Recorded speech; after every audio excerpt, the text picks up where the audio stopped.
للمتقین والصلاۃ والسلام علی رسولہ محمد وعلیہ وصحبہ اجمعین۔ جزاکم اللہ، اللہ تعالیٰ سب کے یہاں مد کو اللہ قبول فرمائے، اللہ سب کے علم عمل میں اضافہ فرمائے، اللہ تعالیٰ آپ کو بعمل علماء بنائے، بہترین داعیان اسلام۔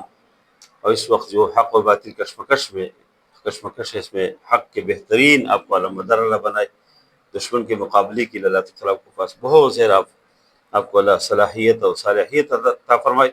اللہ تعالیٰ ہمارے تمام مرحومین کا اللہ مغفرت فرمائے، تمام بیماروں کو اللہ شفاء کاملہ عاجلہ مصغرہ عطا فرمائے۔ شیخ ادریس صاحب جو کل شہید ہو گئے تھے، جنہوں نے ظلم کیا ہے، اللہ تعالیٰ اس کی عبرت کا نشان بنائے، اور شیخ صاحب کی شہادت کو اللہ قبول فرمائے۔ اللہ اس بدامنی کو ختم فرمائے، اللہ اس کو امن سے تبدیل فرمائے۔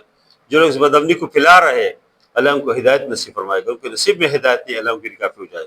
اسلام، پاکستان اور امت مسلمہ کا اللہ حفاظت فرمائے، امت کو اللہ عروج نصیب فرمائے، ترقی نصیب فرمائے، نصرت ثانیہ اللہ نصیب فرمائے۔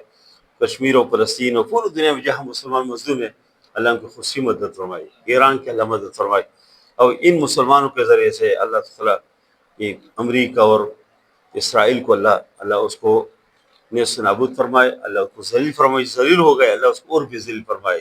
دنیا کے اندر یہ جو تین قسم کے لوگ ہیں، تین، مودی ہے اور ٹرمپ اور نتنیاہو، یہ پوری دنیا کے امن اور خاص کر مسلمانوں کے امن کو انہوں نے تباہ کیا۔ اللہ ان کو عبرت کا نشان بنائے، اللہ ان کو ذلیل کرے، ایسے ذلیل کرے کہ لوگ اس کے تماشا دیکھیں۔